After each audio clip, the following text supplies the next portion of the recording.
Madam, I don't think you understand. I'm from the Internal Revenue Service. That's a department of the... Hop in that puddle, Jumper, and cut mud out of here. But I only want to talk about Mr. Clampett's return. He ain't going nowhere. And if you keep hanging around here, you ain't going nowhere neither. Now, see here, madam, I insist. I'll be back. I'll be waiting.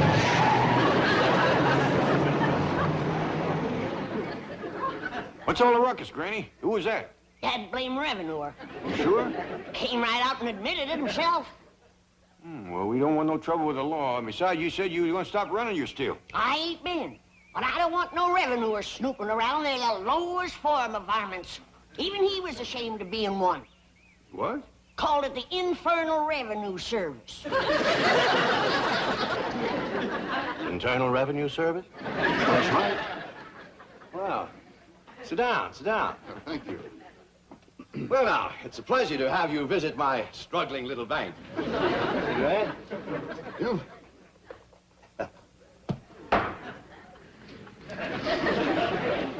Here we are.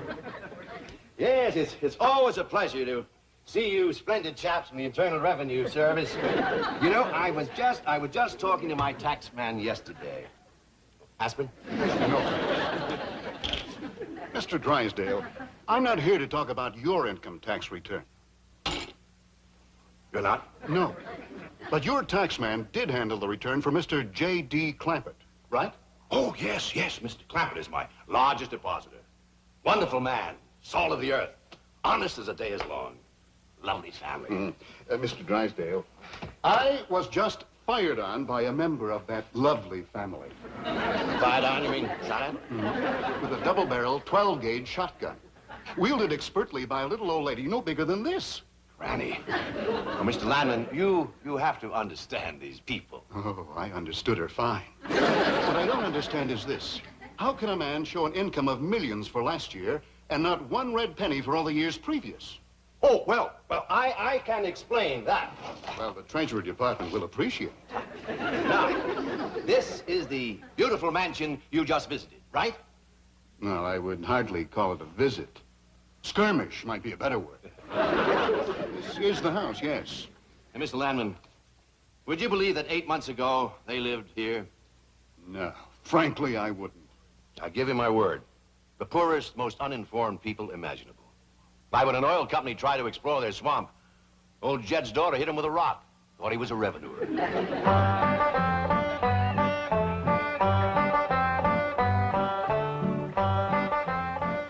What you got there?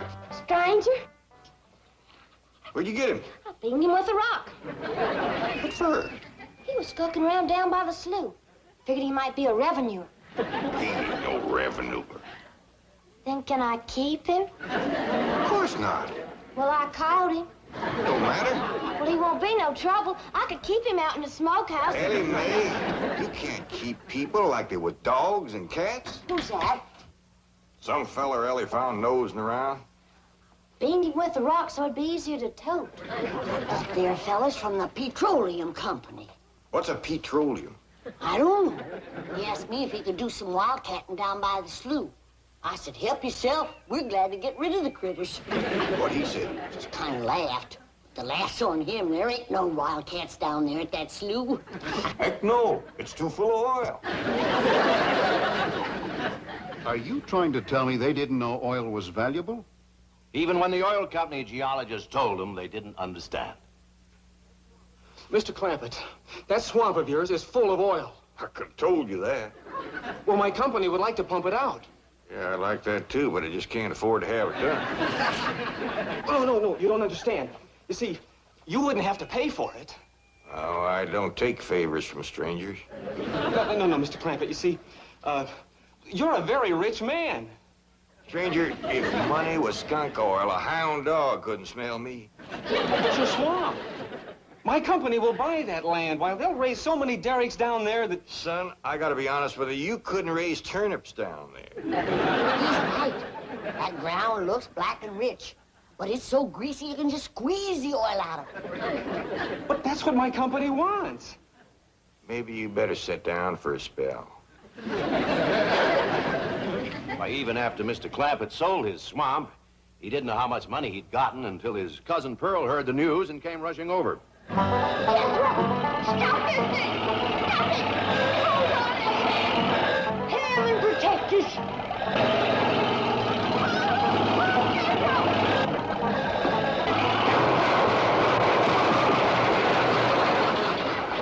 Did they hit us, Jed? Oh, but I think they sure want the chicken house. Jed, I'm sure sorry about the chicken house, but nobody got hurt. Jethro, I told you to get rid of them worn-out brakes. I did, Ma. That's how come we ain't got none. Get on out and lift the chicken house back on its foundation. Jed? Yeah. Jed, Ellie Mae came running over to my place, and she said you sold the swamp to some oil company. Well, yeah, I guess I did. What did they pay you for it? Well, he ain't paid me nothing yet. The Brewster fella said he'd bring the money later. How much they going to pay you? Well, he said that'd depend some on how much oil they could pump out. Well, he must have mentioned some figure. What was it? Well, now, Pearl, you know that old swamp wasn't worth shucks. Jed Clampett, you got slickered and you're ashamed to admit it. That's just what I told you. Granny, how much they gonna pay him? All right, I'll tell you. He said it runs somewhere between 25 and 100. 25 and 100? I know it don't sound like much, but Mr. Brewster seemed to set great store by the fact he's going to pay me in some new kind of dollar. There ain't no new kind of dollars. Well, it's new to me. I've heard of gold dollars, silver dollars, paper dollars, but he says he's going to pay me in, what do you call them, Granny? $1 million. Yeah, that's it. $1 million? Well, he wrote the whole thing out on this piece of paper. Here, you can see for yourself. I don't know nothing about that kind of stuff. Let's see here. Thanks in heaven. Granny, give me the jug. It's empty, but I'll fetch some. I'll go, Granny. Jed, you're a millionaire. A millionaire. Yeah, that's what that Brewster fella kept calling me. I didn't know just how to take it. You meant you're rich. Me? The richest man in these hills. Maybe in the whole state. Oh, Jed, you can have anything you want. Do anything you want. Go any place you want. Yeah, that's another thing he kept saying. He said he reckoned I'd be moving away from here soon. What do you think, Pearl? You think I ought to move? Jed, how can you even ask? Look around you. You're 8 miles from your nearest neighbor. You're overrun with skunks, possums, coyotes, bobcats. You use kerosene lamps for light. You cook on a wood stove, summer and winter. You're drinking homemade moonshine, washing with homemade lye soap. And your bathroom is 50 feet from the house, and you ask should you move? Yeah, I reckon you're right. Man, be a dang fool to leave all this.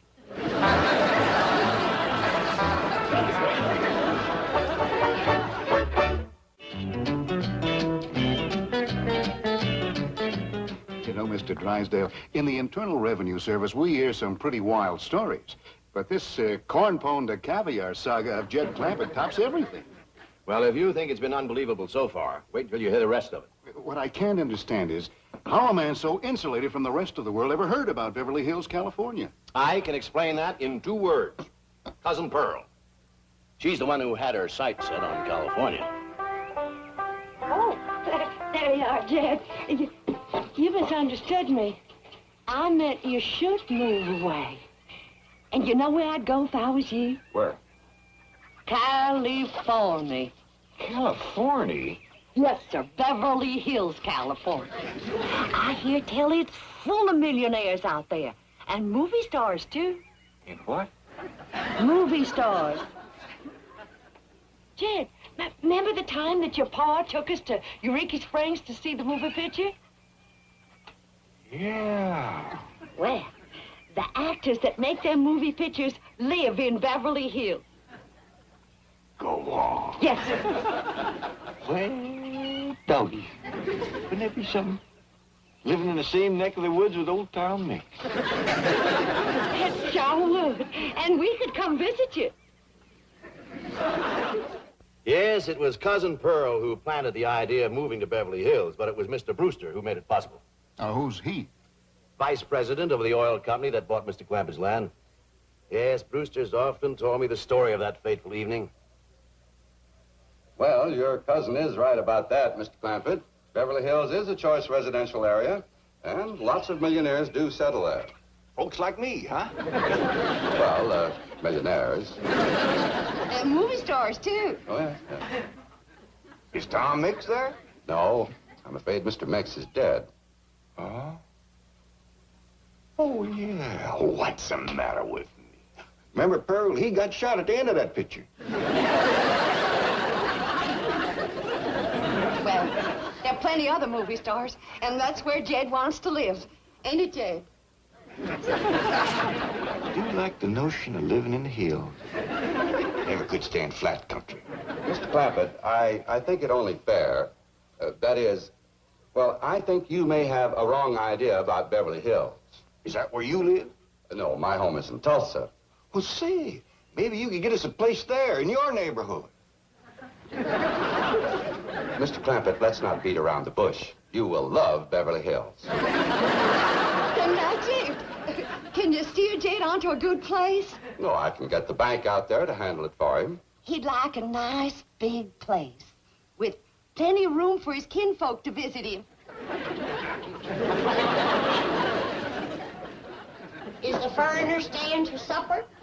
I'm ashamed to say I ain't asked him. How about it? Oh, I don't think so. Oh, no trouble. What you cooking tonight, Granny? Mustard greens and possum innards. Mm-hmm. Did you hear that, Mr. Brewster?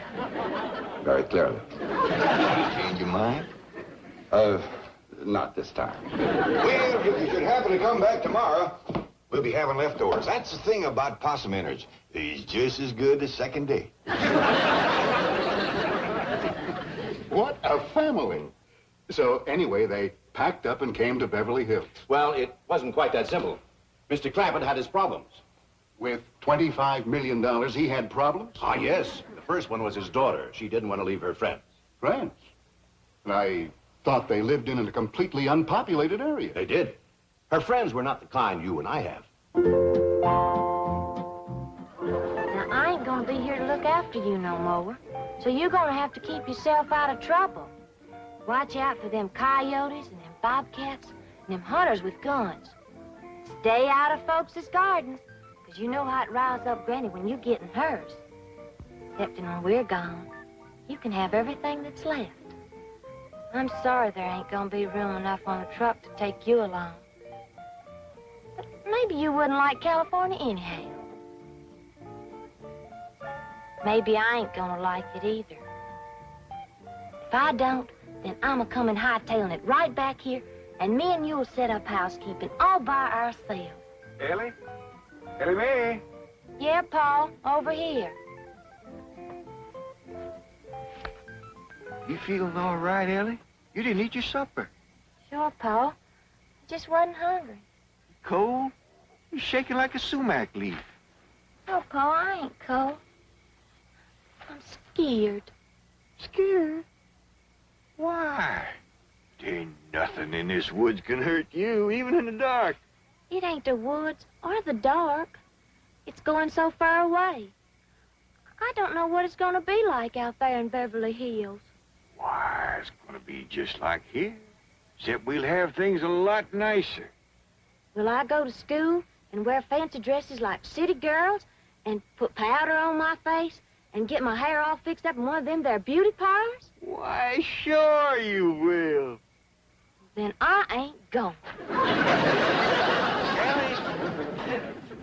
I want you to meet the Clampetts under different circumstances.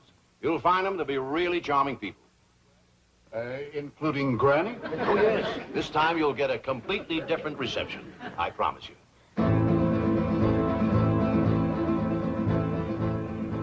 Ellie Mae! You sound the alarm if you see that revenue man coming. I will, Granny. before he gets through that gate.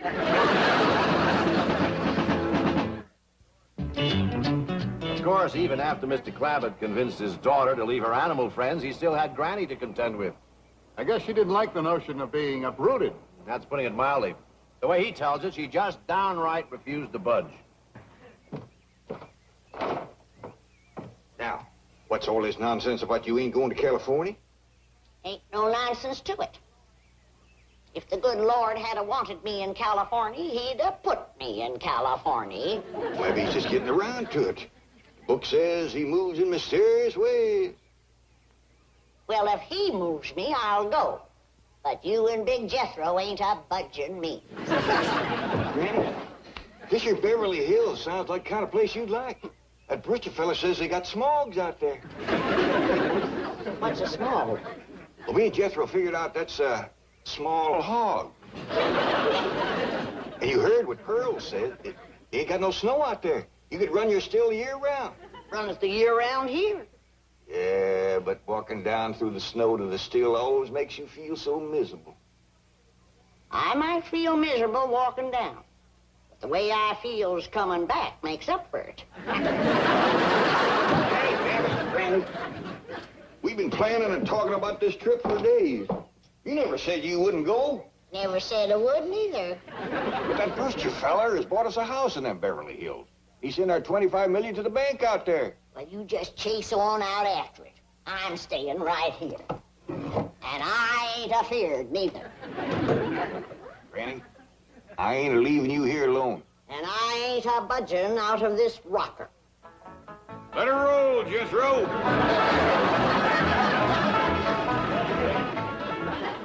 Only a man of Jed Clampett's strength and authority could have handled Granny. He'll be there when we get to the Clampett place, won't he? Oh, sure, you have nothing to worry about. There's the entrance up ahead. Yes, I know.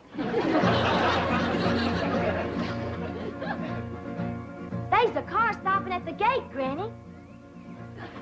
They closed the gate since I left. I'll get it. You know, this reminds me of an experience I had when the Clampetts first moved in. I was leaving and found the gates closed.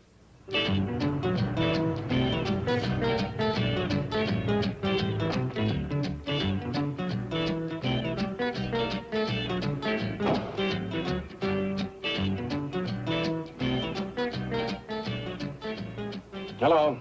Hello. Mr. Clampett, can you hear me? Yeah, I can hear you. Good, good. I need your help.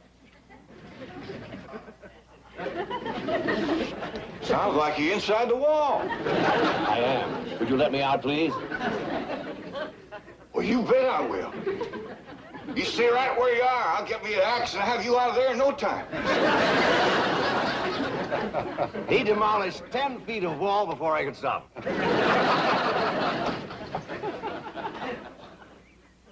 Granny, Mr. Drysdale's opening the gate. Good. He's leading that revenuer right into a trap.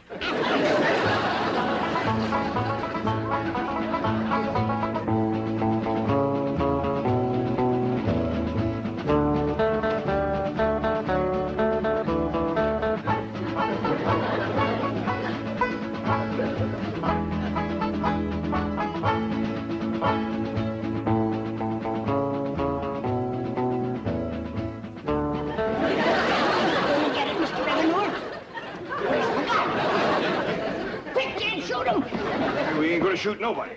He ain't nobody. Revenuers and buzzards don't count. You go on inside and cook up some victuals. Since when is a revenuer company? Mr. Clampett, I'd like you to meet Mr. Latin. Pleased to meet you, Mr. Clampett. Howdy do, Mr. Landman. Since you're a friend of Mr. Drysdale's here, I reckon you're welcome. But as you can see, we don't cut the revenuers. I'm not a revenuer, Mr. Clampett. I guess back in the hills where you come from, I'd be a tax collector.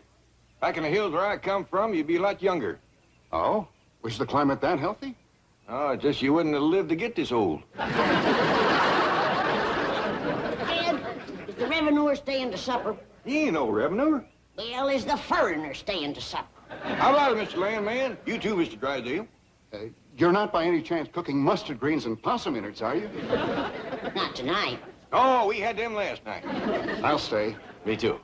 Tonight we is having leftovers. That's the thing about possum innards. It's just as good the second day.